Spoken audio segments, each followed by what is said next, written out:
Here's a quote by Alan. It says, "I'm not afraid to die. I just don't want to be there when it happens." This quote, to me, it's not, I didn't say it, I promise.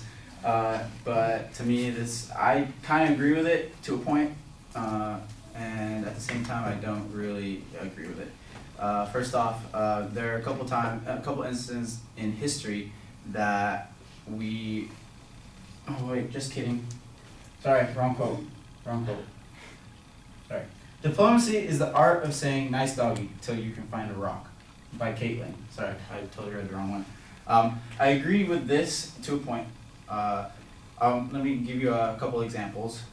First off, I want to talk about the treaties that led us into the world wars. And then my second example will be about the Cold War, which didn't lead us into a war, and it was truly diplomacy. First off, the treaties that led us into the First World War. We had a bunch of treaties that were signed among a bunch of countries, and what happened with that was that when one country was attacked, now all the treaties that were signed had to be broken or had to be acted on, right? So if one country is attacked, the rest of the countries had to help defend that country. Or if one country went to war, the other countries that were in alliance with the country that went to war had to go to war as well. So all those treaties were then activated, I guess, and then basically mass war, World War I happens, the Great War. Second one, World War II, as much as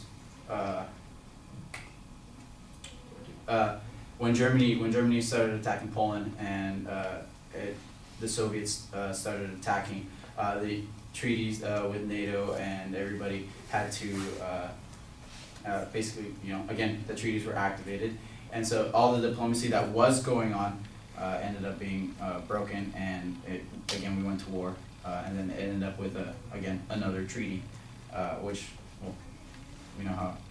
We have to hit historic examples of what treaties can do, what treaties lead up to when when shit hits the fan.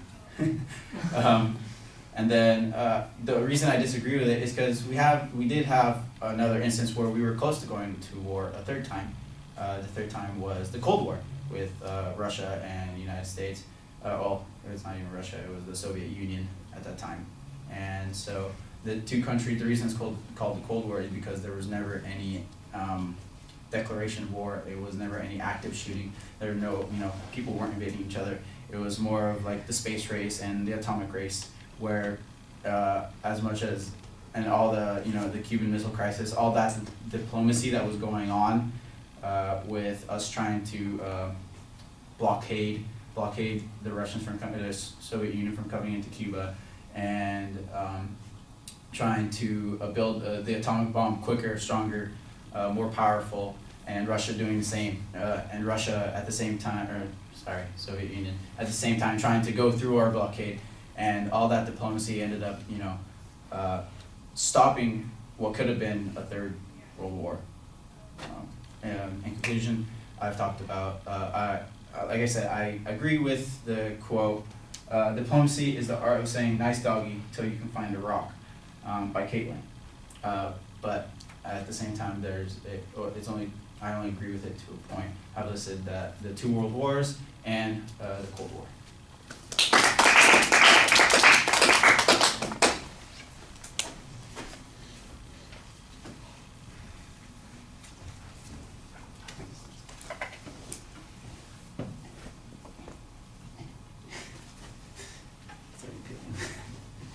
Yeah.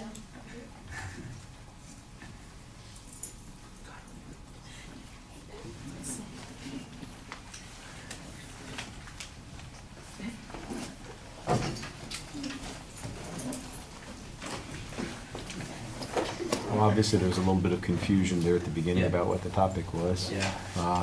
You also need to explain how you got from the quote that you had to the subject that you talked about. I think that needed to be a little bit clearer. You had a structure, that's good. Your supporting material on the structure, not quite as solid as it needs to be. I think you've got some inferences and some historical information that's not quite on target Yeah. in spots here and there. So you want to be a little bit careful, but we're trying to evaluate delivery things for the most part on this, so you do a good job speaking to the audience. It's paced reasonably well. You're very dynamic with your gestures and your body movement, so I thought that you're doing okay there. And we'll leave it at that. Thank you.